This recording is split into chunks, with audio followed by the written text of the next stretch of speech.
Good morning, y'all. Happy Thursday. Today is a little bit of a twist on our usual VMR format, and we'll tell you about what we're going to do. But first, it's been a while, and I realized I should do this more often. I just wanted to emphasize, especially for those of you who listen to this recording on YouTube, to really, really encourage you to come join us in real time. There's nothing like participating in a medical conversation and the value add of being able to engage with people on the chat, and as we'll do today, engage people more interactively with breakout rooms. Um, we also continue to emphasize just the importance of sharing cases. Any case is a good case. Um, and so I just wanted to share with you that all of this, signing up, coming live, presenting cases, you can find it very easily on our website. And I'll share with you how I get there. Um, so this is our Zoom screen. And you just go to clinicalproblemsolving.com. And there you just hit on morning report, which is what this is. Very self-centered of me. It's my morning, probably not yours, odds are. And that tells you a little bit about what we do, but here's where you click to sign up, and here's where you click to present a case. Um, the person presenting the case today did not need to click here because she is a CP Solvers legend who reviews her own cases. Um, Maddie, hello, good morning. Super excited for your case today. You want to say a quick hello? Good morning, everyone. I echo everything Robbie said in that I encourage everyone to tune in if you're listening to this on the audio. I feel like everyone who joins the Academy, and for me in particular, has been one of, literally no exaggeration, one of the best things in my life. And this community is unlike anything else.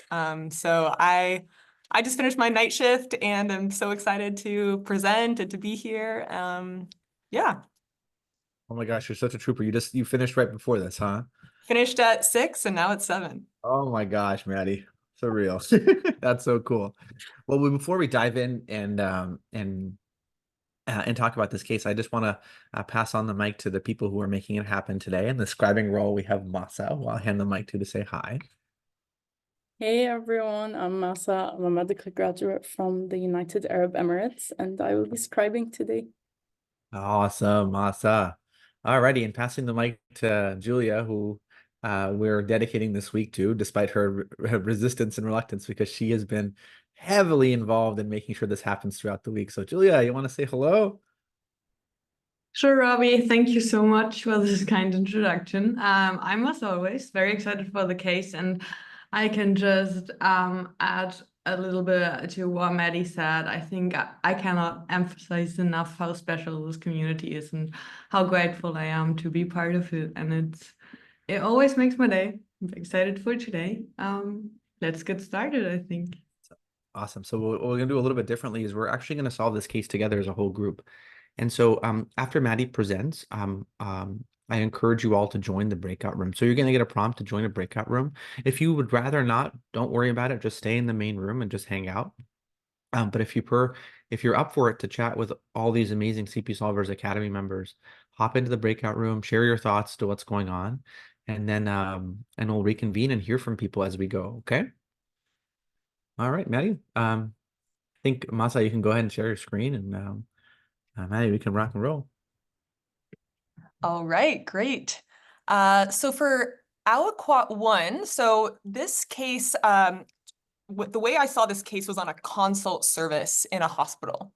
So the format's going to be kind of from the perspective of a consultant. So our team was consulted to help evaluate a 76-year-old woman who presented with muscle aches and was found to have a CK level of 29,000. And I will pause there. Amazing. I think this is a really fantastic start. So I have your breakout rooms ready. So I'd love for you all just to share your thoughts about what you think about this very little, but very profoundly important information. So I'm going to pause the recording and have you guys go out in breakout rooms, and we'll see you in about 3 or 4 minutes. Okay. All right. Well, welcome back, y'all. I know, Masa, we're probably going to lose you to the scribing realm for the rest of this case. And so since there was very little to scribe, I was curious, could you mind sharing what the conversation was like in your group? What did you all chat about? Wait. Yeah. So first we said that like there's not much information, so we Mhm. definitely have to do an examination and Yeah. find out more about like history Mhm. and look at some labs. And then we talked about how like this is an elderly woman, Uh-huh. so look at her like nutrition, Yeah. her Nice. vitamins, electrolytes, Excellent. and then look at any signs of like a myopathy, um, Yeah. like dermatomyositis or polymyositis, or any medications she's on, her thyroid, or any signs of malignancy in like the lungs or the ovaries. Um, yeah, that's pretty much what we talked about. Wow, I mean you covered a lot. You covered a lot, and one of the very first things you mentioned, which I was so spot on, is you wanted an exam, and maybe I can ask Vinny a hard question, which is Vinny, if you could only get one section of the exam from Maddie first, in other words, if you are going quickly to start somewhere to build a hypothesis, after you hear a CK that high, what do you think the first exam you would want to do is? I think that I would proceed with a musculoskeletal Amazing. exam. Exactly right. So let me take your reflections, both of you guys, and share with you the big picture conversation here, which actually is a source of great confusion for many people, myself included. And that's trying to understand what the difference is between the following two terms: rhabdomyolysis versus myopathy or myositis. So let's just define these terms. Rhabdomyolysis is a CK predominant syndrome defined as massive release of myoglobin resulting in kidney dysfunction. So why do we care about rhabdomyolysis? We're not worried about the muscle. We're worried about the kidney and the level of CK elevation required to cause kidney dysfunction is at least 5,000, often 10,000. That's in stark contrast to the term myopathy or myositis, which is not at all a conversation about the kidney. It's a conversation about the muscle. And that's a conversation where we say, okay, how weak is the patient? And is it an inflammatory cause of weakness like dermatomyositis, like Masa said, or is it a non-inflammatory cause like medication-induced, as Masa emphasized as well? So you can imagine that there's a lot of overlap between people who have a ridiculous amount of CK in their blood and people who are weak, but actually the overlap is very minimal. So Yusuf, maybe I can just get your quick reflection as an attending. How many, what is your sense of the number of patients you've admitted with rhabdomyolysis who have prominent muscle weakness? Would you say the majority do or the majority don't have weakness? If I had a guess, I would say the majority do not have weakness. Yeah, 100%. Absolutely right. So here you are dealing with a CK of usually in the double digits, and the patients aren't weak, right? So let's understand that. The way to understand that is to use similar space that we think about all the time. And in order to understand the skeletal muscle, I want to use your likely richer knowledge of the cardiac muscle. The equivalent for myopathy from the cardiac perspective is heart failure. If the muscle is weak, it's not working. The equivalent for rhabdomyolysis, a CK syndrome, is a patient with a positive troponin. So if I tell you a patient doesn't have heart failure, but has a ridiculously positive troponin, you're likely going to tell me, I bet they have acute coronary syndrome, where they've had a massive release of troponin, but they don't have heart failure. Very common scenario. You might also tell me, okay, it's not acute coronary syndrome, but maybe it's a myocarditis. But if I tell you, no, this is another situation where a patient has heart failure, but a negative troponin, that is the equivalent of a myopathy. So what's the key difference there? In rhabdomyolysis, a CK predominant syndrome, there is massive release of CK, often without weakness. Now, why is that happening? The disease is often extrinsic to the muscle. It's often not a problem in the muscle itself, but a problem from the outside that has compromised the muscle. No different than acute coronary syndrome is a problem outside the heart that has compromised the heart muscle itself. So what's the most common cause of rhabdomyolysis? It's not intrinsic disease of the muscle. It's a perfusion pressure mismatch. The most common scenario is the following. A patient is either confused or has a stimulant or a sedative on board and has prolonged compression on the muscle. And the combination of the vasoconstrictive effects of cocaine or methamphetamine and the prolonged pressure from the patient being altered and confused results in a reduced supply from the vasoconstriction and an increase in a reduced supply from the increased pressure, external pressure on the muscle. That by far and away is the most common cause of rhabdomyolysis. The ACS of the muscle, a perfusion and demand mismatch. We also see this perfusion demand mismatch, unfortunately, in patients who are given medications that cause severe muscle spasms that we talked about last Friday on hyperthermia in patients who are rigid from medications we give them. So when you see CK super high, I want you to think a disease outside the muscle, often a supply-demand mismatch. Rarely, just like myocarditis, you can have drugs, medications, and toxins acutely destroy the muscle. And that's things like hypokalemia, hypophosphatemia, and the toxic effects of certain medications, including herbal supplements. Very, very, very rarely do you have an aggressive disease of the muscle itself. Most rhabdomyolysis is a problem with the stuff the muscle is bathed in. Most myopathy is a problem with the muscle itself. And so when you hear a CK this high, your immediate instinct is tell me what the circumstances of the muscle are. What's the perfusion status? What are the electrolytes? What are the medications on board?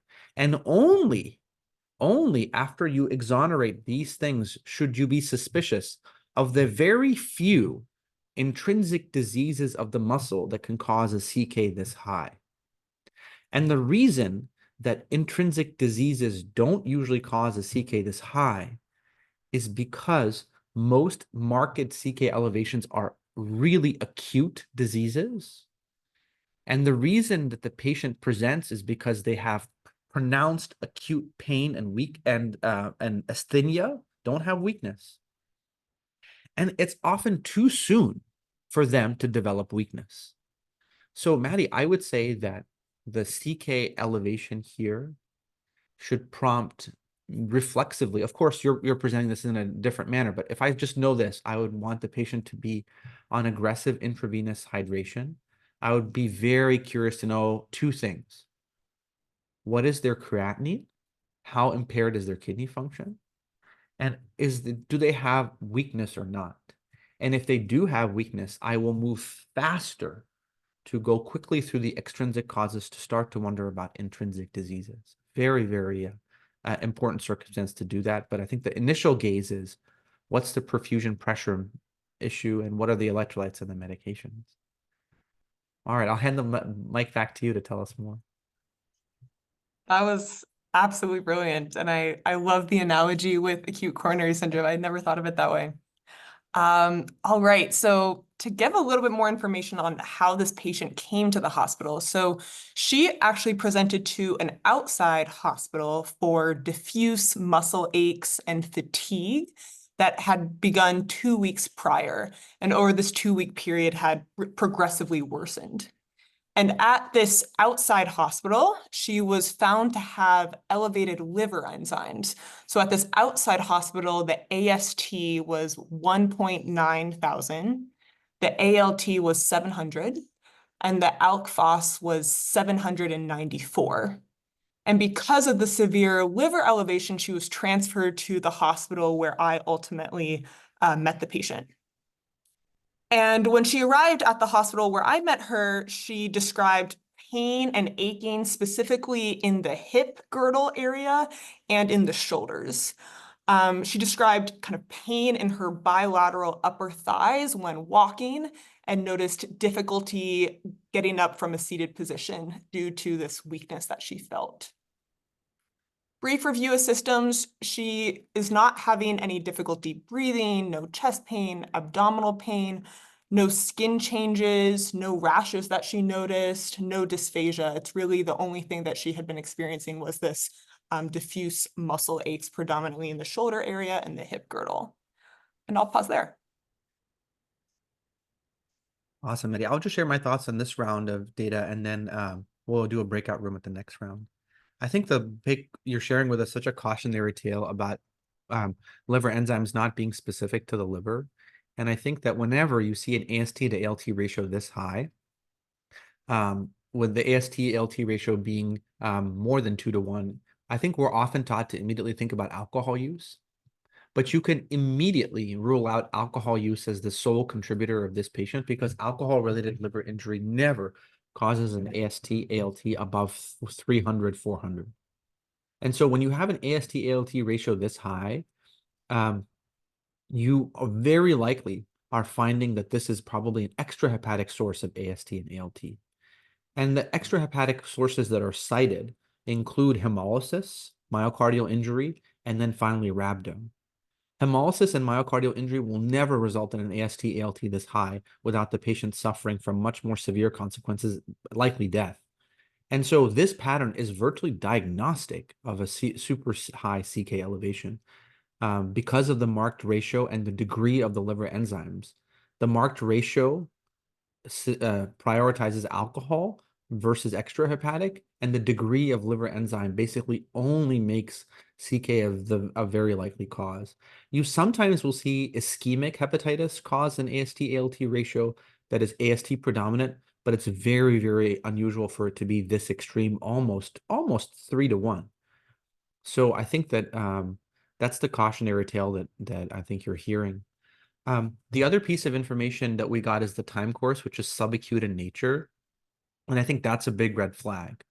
Because if I just take a moment to reemphasize what we talked about rhabdomyolysis being an acute extrinsic disease of the muscle caused by perfusion and pressure mismatch. And the reason that patients have such a high CK is the disease is very, very acute, not giving the patient enough time to develop weakness. The fact that this patient's been feeling this progressively for 2 weeks pushes us to move very, very quickly to analyze the extrinsic causes, vascular perfusion mismatch, drugs, electrolytes. But I think the momentum towards entertaining those rare intrinsic diseases has increased because of the time course here and the likelihood that the more and more this disease evolves, the more and more it likely involves the muscle itself. And as soon as you start to think about intrinsic diseases of the muscle, you really have to get a sense of the lay of the land. And the lay of the land is most intrinsic muscle diseases are accompanied by extramuscular features, the skin, the lungs, and the vasculature. So most patients with muscle diseases that cause a subacute presentation have a skin fingerprint in the form of their dermatomyositis rashes, lung imprint in the form of interstitial lung disease, and a vascular imprint in the form of Raynaud's. Based on the history alone, we seem to be sandwiching this disease to being just the muscle alone, with no dyspnea or cough to suggest pulmonary involvement, and no rashes to suggest skin involvement. But I think attention to that on exam is going to be very, very important. And I think it would also be helpful to ask this patient if there's anything to suggest Raynaud's, because I think that would really change the calculus. So this pattern is a CK pattern. Don't forget it. It's very, very important. And the longer a rhabdo presentation goes on, the more you have to move past the usual causes into the unusual. And Maddie just emphasized there's no Raynaud. So we're becoming more and more representing this as a subacute muscle predominant disease. And I will tell you, before Maddie even shares the exam, the fact that this has been going on for 2 weeks dramatically increases the pretest probability that this patient is the exception to Yusuf's rule.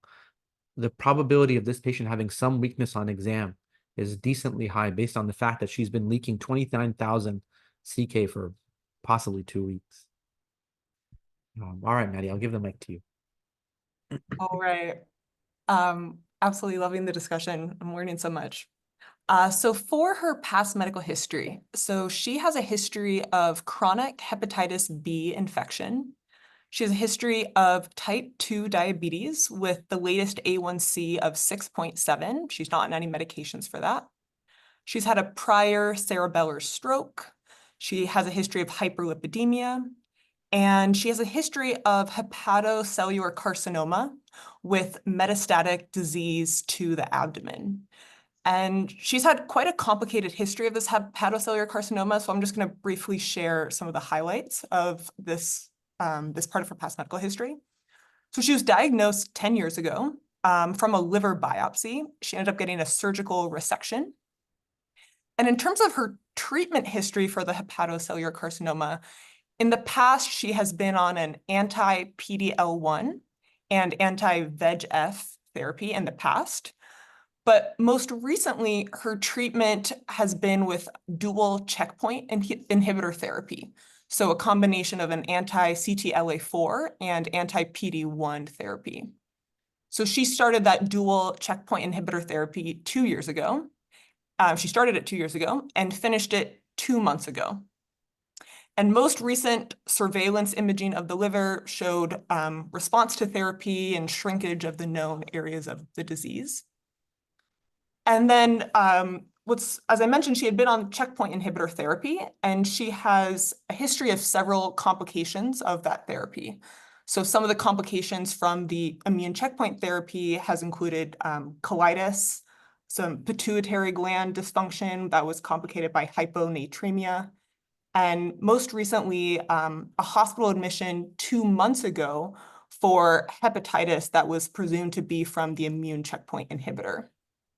So during that admission 2 months ago, she was started on prednisone and has been tapering down over the past 2 months. She's now at 5 milligrams.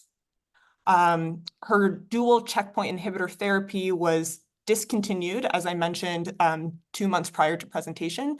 And it was discontinued both because the surveillance imaging had shown improvement in her disease, and also because she had this hepatitis that was thought to be from the immune checkpoint inhibitor.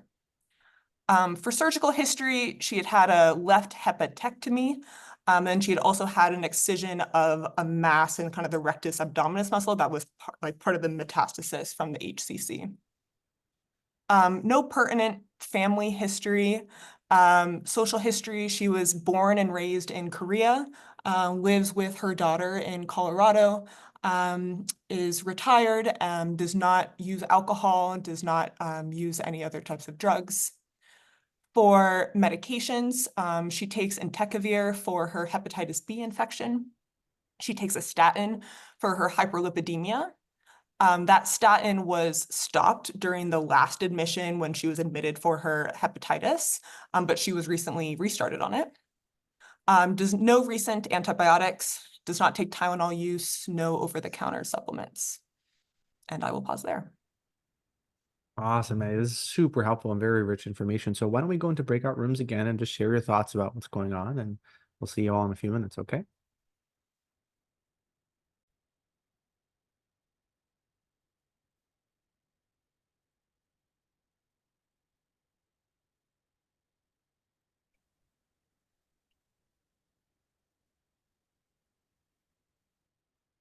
Hi, Ibrahim. Sorry. I was blurting your name out. I'm not sure if you love my names, but I didn't realize I was on mute. I'm sorry. I'm curious what the conversation was like in your room. Yeah, so I was with Gerardo and Yusuf, and there were honestly a lot of great points that were brought up. So Yusuf mentioned the particularly the medications that the patient is on, the statin and the PD-L1, and especially considering that PD-L1 can lead to a necrotizing myositis. And so he was suggesting sending antibodies for those. And then Gerardo was also mentioning the neurological exam and how an EMG could fit into cluing us towards a specific etiology for the patient's presentation. And then I guess my point was about the IAM, which I suspected this patient has idiopathic inflammatory myositis. So I was wondering if a patient with idiopathic inflammatory myositis can be safely continued on statins. Do we have to discontinue the statin at this time? But then Yusuf was mentioning that, statins usually have a more long-term benefit. So stopping them for short term probably wouldn't lead to any detrimental things on the long term. Yeah, I mean that's so well narrated, Ibrahim. And as you talked to your conversation is really layered upon the idea that as you move through your checklist of rhabdo, you go through the perfusion mismatch, and then you go meds, meds, meds. And I think that the past aliquot really was a very strong suggestion of medications, with both the immunotherapy and the statin being potential implications. And that took you into the world of worrying about the patient having idiopathic inflammatory myopathy. And I would just say that that's actually exactly what my thoughts were. And I think it stands in stark contrast to inflammatory journeys we take elsewhere. So if you ask yourself, when you say inflammatory anything else, how often do you immediately jump to an autoimmune condition that requires immunosuppression? And the answer is very few, because you have to hold your breath and make sure that the patient doesn't have an infection and that the patient doesn't have cancer. Because if you just give them immunosuppression for their cancer or for their infection, they're both going to get worse. So autoimmune diseases, even if they're drug-induced, are usually at the tail end of an inflammatory journey, and yet they're at the tip of our tongue right now. And the reason for that is that there are very few infections that cause this degree of rhabdomyolysis. And those infections are very well described. There's usually a couple of viral infections, with COVID and influenza being notorious. And then the two L's, Legionella and leptospirosis. Of course, there are others as well, namely parasitic infections, but the CK is usually not this high. And so the infection category of causing this degree of inflammation is super, super rare. And the cancers, when the cancers do so, they don't do so directly. If you have a cancer causing a myopathy, it's usually through paraneoplastic inflammation. And so that inflammation needs to be shut down, and is done in parallel with a search for an underlying cancer. So just want to emphasize how quickly we jump to autoimmune in this circumstance. And then, as you aptly pointed out, the diagnostic journey here is really tethered in three things. As Gerardo emphasized, can we get an EMG to get some clues on the nature of this myopathic process? Can we get an MRI to visualize the extent of the inflammation and to do guidance of what to biopsy? However, the workup for inflammatory myopathies has been revolutionized by the ability to correlate antibodies to diagnosis.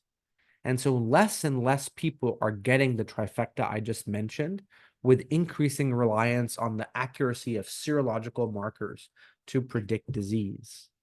But there's one big problem. Most institutions that have access to these tests will not get a result for weeks. So therein lies the dilemma. The MRI will come back in a day or two. The EMG will come back in a day or two. The biopsy, especially if expedited, can come back quickly. But the serology is the least invasive and often delayed, and that creates the tension that we're living in. So as we send off those serologies, and we can talk more about later, I can't emphasize the importance of trying to represent this disease as accurately as possible. Is this an isolated muscular disease, or is this a muscular disease with extramuscular clues? And so that's, I think, what I'm going to be paying attention to most on the next aliquot. Is we used our ears and listened to the patient about what she feels. Now it's time to use our eyes to see if we can see something that she has not noticed. And I think that'll change the landscape quite a bit, because in a statin-induced myopathy and immunotherapy-induced myopathy should not result in an extramuscular fingerprint related to the condition itself. And so I think it'll be really important to pay attention to that. All right, Maddie, tell us more. All right. So for the next aliquot, so her vitals were all within normal limits. She was afebrile, her heart rate was in the 90s, blood pressure 145/77, and she was satting 96% on room air. In general, when I went to see her, she was laying in her bed, was in no acute distress. There was no asterixis. She was speaking comfortably. For pulmonary and cardiovascular exam, she was breathing comfortably. There were no abnormal heart or lung sounds. The abdomen was soft and non-tender. For the skin exam, there were no rashes, no edema. And for the musculoskeletal exam, so what was most notable is that she had diminished strength in her bilateral hip flexors bilaterally, about a 4 out of 5 strength. And she also had deficits in strength in her bilateral deltoid. She was also found it very difficult to lift her arms above her head. For her joint exam, there were no signs of synovitis on any of the joints. And then for her labs, so her CBC was within normal limits. Her basic metabolic panel was also within normal limits. Specifically, the creatinine was 0.66, which was her baseline. The calcium, mag, and phos were all normal. For her liver enzymes, so now we're at kind of the hospital where I saw her. Her AST was 1.5 thousand, ALT 523, ALK phos 614, T-Billy of 2.8, a direct of 1.1, indirect of 1.7, and albumin was normal. Total protein was 7. As I mentioned, the CK was 29,000. Her ESR was 57, which was elevated. The CRP was 9.1, which is normal. And INR was 0.9. And I can pause here. Awesome. Absolutely superb. So I'll tackle this one solo just for the sake of time and say that, I think we've confirmed that this is a very unique problem, that the patient both has rhabdo and has weakness, and the overlap of those two conditions is extremely rare. Most people who have weakness don't have a CK over 5,000, and most people who have a CK over 5,000 don't have weakness. So what exists in both spaces? 3 conditions.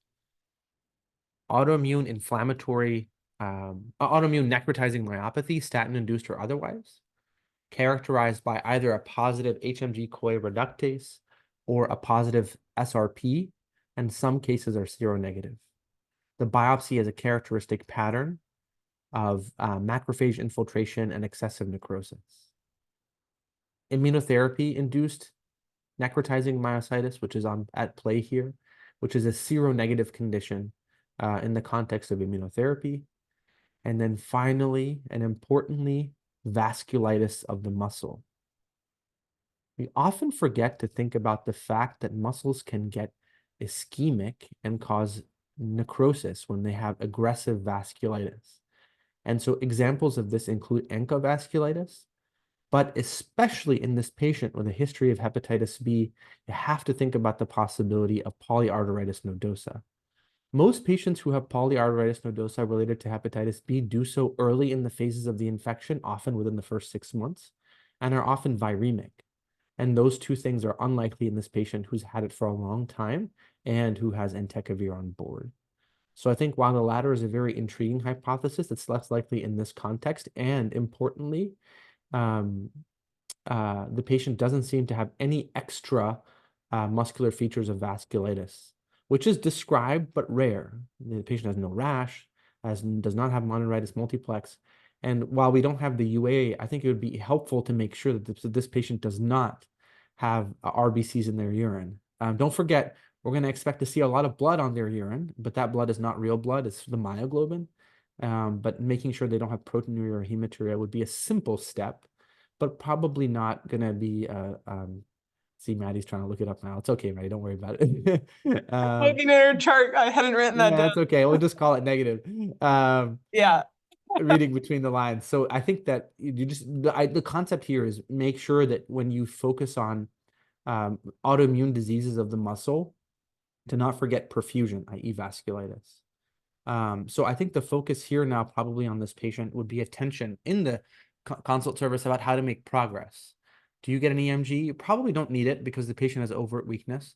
Do you get an MRI? Potentially, if you plan to do a biopsy. I think the serological workup would be the most important. But the practical question is, what do you do right now? And I think in this patient who's already weak, who's already going to suffer kidney dysfunction if not addressed, I would say that this patient probably would be started on immunosuppressive therapy, likely in the form of high-dose steroids until you clarify that. So that would be my guess, but of course, I don't say that with confidence. I would not be starting this patient on steroids by myself. Yeah, I'll hand the mic to you, Maddie, for what you guys were thinking at this juncture and what you have next. Yeah, great. So for some of the additional labs that were sent, so especially given the liver enzyme elevation, a pretty extensive infectious workup was sent, which was all negative. So negative EBV, CMV, VZV, HSV, hepatitis serologies were non-reactive. They got a CT chest, abdomen, pelvis, which showed stable post-surgical changes from the left hepatectomy that she had. There were no new hepatic lesions, no metastases, and there was patent vasculature, patent portal and hepatic veins, no intra or extra hepatic dilation. The AFP tumor marker was not elevated. So this was the point where oncology and rheumatology was consulted, and this is the point of when I met the patient. I can pause here briefly if, Rabih, if you wanted to comment on this. If not, I can move to the next step. Yeah, no, I think that what you've essentially told us is you're analyzing the malignancy context of this patient, which is really, really important. Because even if you end up with an autoimmune inflammatory myositis, as Ibrahim's conversation emphasized, you want to make sure you're not missing an underlying cancer. And so I think that that by imaging this patient and looking at their existing cancer, you've made that a less likely contribution. So yeah, I think that's a tremendous amount of progress. All right, fantastic. So at this point, the patient, as Rabih recommended, was started on steroids. She was initially started on 90 milligrams of IV solumedrol. And as we watched over the few days, the CK only slightly improved, and the patient's weakness was unchanged. The rheumatology team sent an aldolase level that was elevated at 56. They ended up sending a myositis panel that, as you said, was sent, but did not return. And then because, she was started on steroids, but the improvement was not as expected, they ended up getting an MRI of the right femur without contrast that showed moderate diffuse intramuscular edema throughout the right adductor and hamstring musculature, overall representing multifocal myositis. So that was kind of the workup that the rheumatology team was initiating.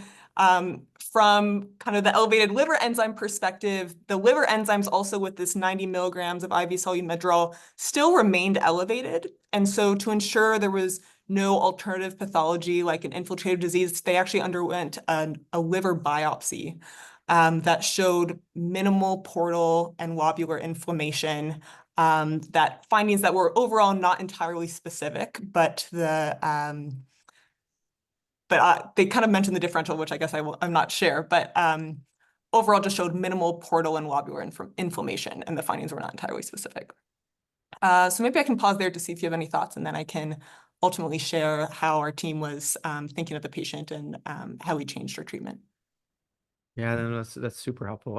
I think what would be helpful at this point in terms of groups is actually to do a small group at the end to reflect on this case, because this is now like in the rheumatology, oncology sort of distant world, and I think learning upon reflection is probably wise. I would just say that I think all along I've been wondering whether the patient does actually have problems in her liver, and the only objective problem that she has in her liver right now is that her bilirubin is up ever so slightly. As we talked about, her liver enzymes are readily explained by the fact that her CK is super high. And until you control her CK and see that her liver enzymes are still elevated is the time that you gain confidence. And so I think attention that you'd probably be thinking about is this patient having liver plus muscle disease, or is this person having muscle disease alone? And I think based on the very minimal and underwhelming liver biopsy results, it becomes more and more likely that the patient has muscle disease alone. Although a predominant muscle disease with a sprinkle of hepatic dysfunction is probably very reasonable. But if you're trying to compare and contrast the scales, a CK of 30,000 versus a liver biopsy result with minimal portal inflammation certainly seems to have the problem representation be either exclusive muscle or predominant muscle disease. And so I think that what does the fact that this is steroid refractory or steroid stubborn mean? I think it just emphasizes one key point about autoimmune necrotizing myopathy. statin-induced or paraneoplastic, which it often is actually steroid resistant. But there's one treatment modality that has revolutionized the care of autoimmune necrotizing myopathy, and that's IVIG. For some reason, patients are very, very exquisitely responsive to IVIG. And so I wonder if that's a treatment modality that people would use. But the backbone of aggressive immunosuppression includes many other treatment options that I'm sure the rheumatology team would be emphasizing. But I just wanted to throw out there that if you're thinking about autoimmune necrotizing myopathy, IVIG has been a game changer. But I think the point that I can make as a general internist is to share with you how this, again, is a very counterintuitive space. If you hear in general that a patient has an autoimmune condition and they're not getting better on steroids, more often than not, instead of doubling down and saying, let's give IVIG, let's give this, you probably should say, wait, hold on, is this inflammatory in nature? Is this an infection or a cancer? And just here, it comes to life yet again, how muscle disease is almost always autoimmune. So there is probably very little tension that the patient is not getting better because of steroids. There's very little tension here that instead of saying the patient's getting too much steroids and that's why she's not getting better, most people would be saying she's getting too little immunosuppression. But yeah, I'll hand the mic to you, Maddie, to tell us how things evolve. Yeah, so at this point, from the rheumatology perspective, the presumptive diagnosis was immune checkpoint inhibitor myositis.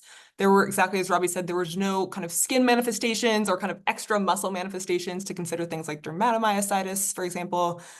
The statin-associated myositis was also on the differential, but the team was leaning more towards immune checkpoint inhibitor myositis. And then from the kind of the liver enzyme perspective, there was hepatology on board too, and they were concerned for immune checkpoint hepatitis, perhaps as kind of a rebound in the setting of a too rapid of a steroid taper. Because if you may recall, she was admitted previously for hepatitis and related to the immunotherapy and was on a steroid taper. So the question was maybe that was too rapid. So basically the steroids were increased, and the patient, it was like Solumedrol 500, and the patient started to feel better and the CK downtrended, but then plateaued around 24,000. So ultimately she was given a pulse of 1 gram of IV Solumedrol for 2 days. And this was followed by significant improvement in her CK. So she was ultimately, discharged on a taper, and she was followed up in rheumatology clinic. I just checked her chart. Her CK is now down to 32 from 29,000, and she continues on the prednisone taper and is feeling back to her baseline. Ultimately, as I said, the myositis panel was sent, and it didn't come back when I was still on that service, but when I checked, it returned negative. So that myositis panel included all sorts of things, the Smith, RNP, Jo1, Rho, everything, and that all returned negative. We also sent the HMG CoA reductase antibody, but it is still pending, even though this has been so many weeks. So we don't know about that. So the final diagnosis kind of presumed was immune checkpoint associated myositis and hepatitis. And the hepatitis may have been kind of a rebound from potentially too rapid of a steroid taper. So I learned a ton about immunotherapy, kind of went down a rabbit hole. So I would love to share some of the things I learned, but really wanted to pause and hear any reflections you have, Rabih, or from anyone else. Yeah, why don't we do this? Why don't we have folks kind of just share their reflections and fine tune what they learned in small groups, and then maybe they can come back and hear from you about your fine tune reflections after having some time to think about it, and then we'll hear from Julia. Sound good? Okay, all right. I'll just head out in breakout rooms and try to put your thoughts together about what you learned, and then we'll hear what Maddie's are. All right, welcome back, everybody. Gerardo, maybe can I ask you what your group's takeaways were? What were the reflections that you all had? Yeah, so we were, if from my perspective as a medical student, it was really it taught me a lot, knowing all these potential differentials that are for elevated CK, because in my in my mind there were only a few, but now you guys were discussing a lot of them. And Joseph made a really good point when we have to differentiate an elevated CK versus a very elevated CK and the differential it has. I don't remember the whole list, but he was emphasizing, for example, in the autoimmune bucket, the necrotizing and myositis, and also the drug induced, especially the immune checkpoint inhibitors, and the other diseases that you guys considered. So I think it was a very important moment for us to learn about how we can approach this type of cases where it is not always the most common causes that end up being the diagnosis. Yeah. Amazing. Oh, absolutely awesome. Alrighty, I'll hand the mic to Maddie. What were your reflections from being so deeply involved in this case? Yeah, it was, I wanted to present this case because it really prompted me to kind of read about how when you have a CK that high, kind of what are the things to think about? And it also prompted me to dig into immunotherapy. And so just to share a few teaching points on that. So the main players in immunotherapy are these, anti-CTLA-4 and PD-1. And the CTLA-4 and the PD-1, those are kind of the breaks, like the checkpoints for your immune system. And so, cancer, basically these this immunotherapy works by activating the immune system so that your body can more, strongly fight cancer. But with these drugs, you can have a lot of side effects from them. And what is really unfortunate is that they can affect almost any organ in the body and can have these side effects at any time. And so the most common manifestations are generally just rash and kind of general symptoms of fatigue, nausea, but they commonly affect glands. And so we saw in this patient, she had a history of it affecting the pituitary gland. It can affect the adrenals. It can affect the thyroid. And that can also affect solid organs like the lungs, for example. And then I kind of looked into the time course of when you can have these immune-related adverse effects, and it's most common to have them within 3 months of initiating immunotherapy, but you can even have these kind of delayed onset IRAs or immune-related adverse effects even after you stop the medication because it kind of persists in your system for several months. And so that's what, this woman had, a delayed IRA basically. And for people who get these IRAs, some of the things that increase your risk is if you're on combination therapy, which is what this woman was on, kind of both the PD-1 and the anti-CTLA-4. And unfortunately, if you've had prior IRAs in the past, you're more susceptible to getting them in the future. And so it's really unfortunate. This woman has had so many consequences to her IRAs. She's had hepatitis, she had the hypophysitis, and this myositis. And then lastly, I kind of learned about there's an overlap syndrome that occurs in IRAs where you get this combination of myocarditis, myositis, and myasthenia gravis. This patient did not have this, but it actually, this overlap syndrome has a very high mortality. So right when there's a suspicion for immunotherapy, myositis, we were thinking like, even though she doesn't have any type of chest pain or troponin, we have to check for myocarditis. So she got an echo that didn't show any evidence of that. But that's all. I know that was a very complicated case, but it was just a really interesting case to be a part of, and kind of prompted me to do a lot of thinking into kind of what causes a CK that high. And I think as Rabih so beautifully articulated, first things you got to think of are what are the meds, what are the toxins, then is there some type of kind of ischemia, and then lastly, considering some of the inflammatory myopathies. Oh man, this is awesome. A tour de force. I can't believe you did all of that after a night shift, but I think you're modeling to us this your deep passion for medicine and your desire to learn, understand it, and dissect it. And I think that it's ultimately the next level to do that. It's pretty cool to do that in your own head, but I think it's much harder to be able to transmit it effectively as you just did to other people. So thank you so much for an awesome hour. A lot of bread and butter about rhabdo and CKs, all the way down to the peaks of esoteria with inflammatory myopathy. So it was a lot of fun hour. Julia, maybe I'll hand the mic to you to emphasize some of the takeaways that you had. Thanks, Rory. I'm still overwhelmed by like all the different things I've learned today. I would love to sum it up for you all. And thank you so much for the reflection on this amazing case, Maddie. It was really fun. Oh, sorry. So we started with the notable lab findings, so the massive elevation of CK. And that was very new to me, thinking about, well, the external causes are way, way more likely than any internal causes. So and also like symptoms can help us. So we should think if the patient has muscle weakness or not, because in rhabdomyolysis or any for as an external cause, we generally do not have muscle weakness, whereas in the less likely internal causes like myopathy or myositis, we would have muscle weakness.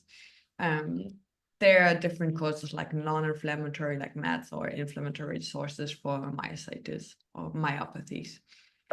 So when we think and focus on external causes, because they're more likely, I love this analogy of Rabih thinking about as an ACS of the muscle. So in rhabdo, we often have a perfusion and demand mismatch, leading to like muscle breakdown due to vasoconstriction and reduce in the supply of blood pressure of blood. Other causes of external CK elevation, like external of the muscle, are also electrolyte imbalances. So check potassium and phosphate, and also look for meds. So what would we do for the next step? If we have an elevated CK, we should definitely dive into these issues. Hydrate the patient, check the kidney function, and also quantify weakness. And when we think about any diagnostic tests, there's like this tension between the invasive ones, like an EMG, which can quantify muscle weakness, and MRI for the extent of the inflammation, and also very useful for biopsy. These are invasive and fast.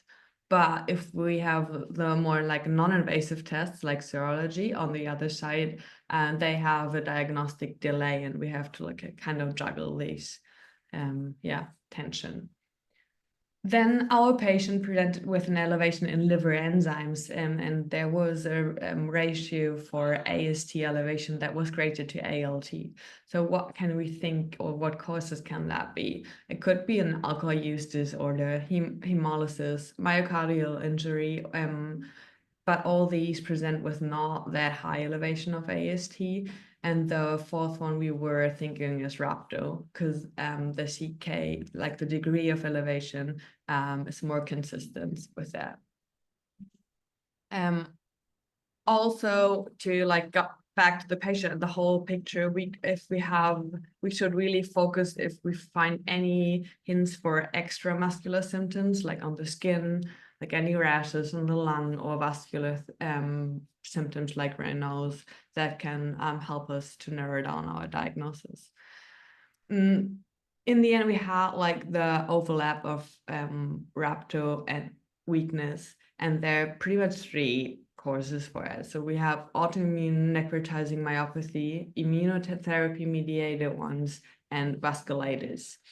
And within our patients, we also were thinking about polyarteritis nodosa, because there was a Hep B positive, or it is associated with hepatitis B.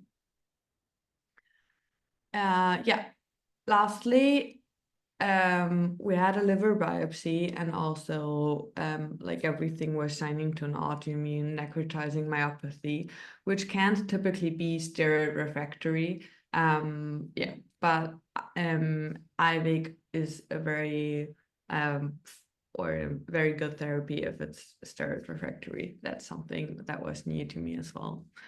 I love the summary that Maddie gave us about the immunosuppressive medication that can lead to myopathy. So I think, or myositis. I think that was a very, very great finisher. So thank you so much for today. Thank you, Julia, for walking us through the whole journey from the CK to the liver enzymes to the overlap and to Maddie's endpoints here. I hope you guys had fun. I certainly did, and really, really encourage all of you out there to think about presenting your cases, bread and butter. And I think you got a little bit of what it's like to be part of the CPU Solvers Academy. We do this kind of stuff multiple times a week. So it was fun to play around with it in a larger group today. I look forward to seeing you guys next time. Bye.